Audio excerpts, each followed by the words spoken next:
we are going to answer the question why Python. For any newcomer, generally this should be the first question, why Python. The question needs to be evaluated before starting on Python. But many a time this question may not be relevant as Python may be a customer requirement or it may be a company policy or maybe we got into a maintenance project that is built on Python. But still one need to evaluate the option before start using a Python as there are many other programming languages that are available in the market. Today we will go through pros and cons of Python. First, of course, we will see the advantages of Python and then we will see where Python does not score very well. Python is basically built on four pillars. The first pillar of Python is software quality. Software quality has always been the focus of Python. It ensures the readability and uniformity of the Python code. Quality enforces Python that Python code is well formatted as formatting is enforced as a rule in Python and it's not an option in Python. If unformatted code is written in Python, then it returns error. Let's just write a Python code and verify this. So here I am in Jupyter editor, which is one of the way to write the code. So I'll just write a simple code to show how Python behaves when the code is not formatted. So in this case, this is a simple code where if the value of a equal to 10, then I will make the value of b equal to 20 and I'll print the value of b. According to Python, this statement is unformatted code because b equal to 20, which should be inside the if, is aligned with if. So in this case, let's just run the code and we will see how Python behaves. So we can see that Python throws an error which is of type indentation error. Now to make this code work, we will just push the value, the b equal to 20 statement towards the right. So we will also move the value of print also towards the right and just run the code and we'll see that value of b is printed as 20. So this shows that in Python code the indentation is mandatory and indentation is not an option unlike any other programming language. Now the next pillar for Python is developer productivity.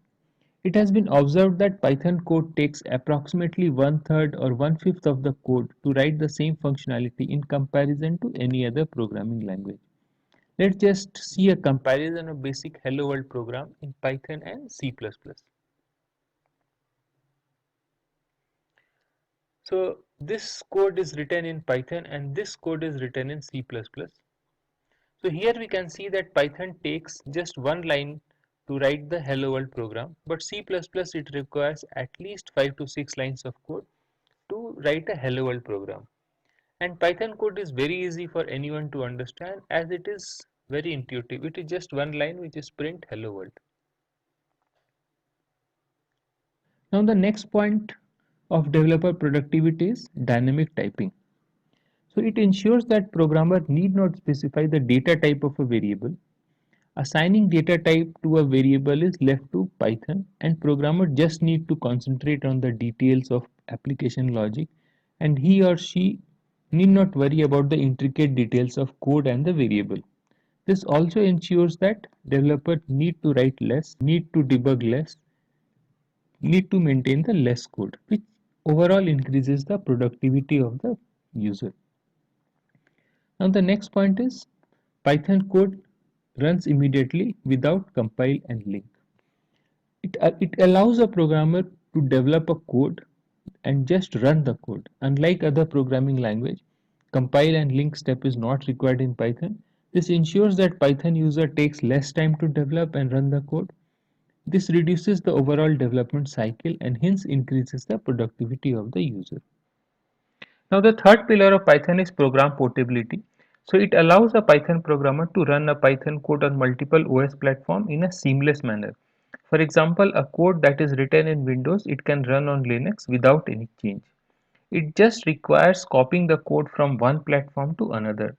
And this greatly reduces the time to debug the portability error when in the worst case development, testing and production environment are on three different platforms. It also reduces the time to take application from development to production environment. So this way it greatly reduces the overall development time and it increases the developer productivity.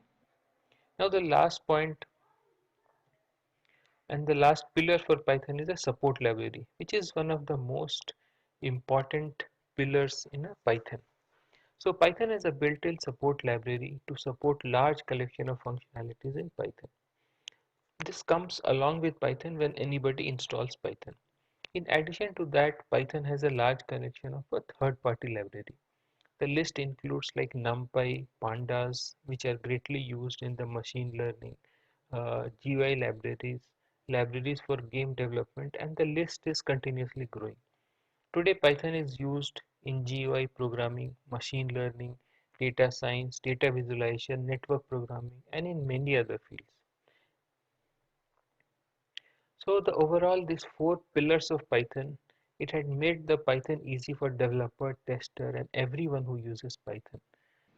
Now that we told all good things about Python, let's also learn where Python does not score very well. The first point is that Python code is slower than C or C++.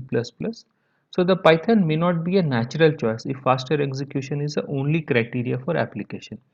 But what Python offers as a workaround is integrating with compiled language library like C or C++ that merges the easy coding of Python with the faster execution of C or C++.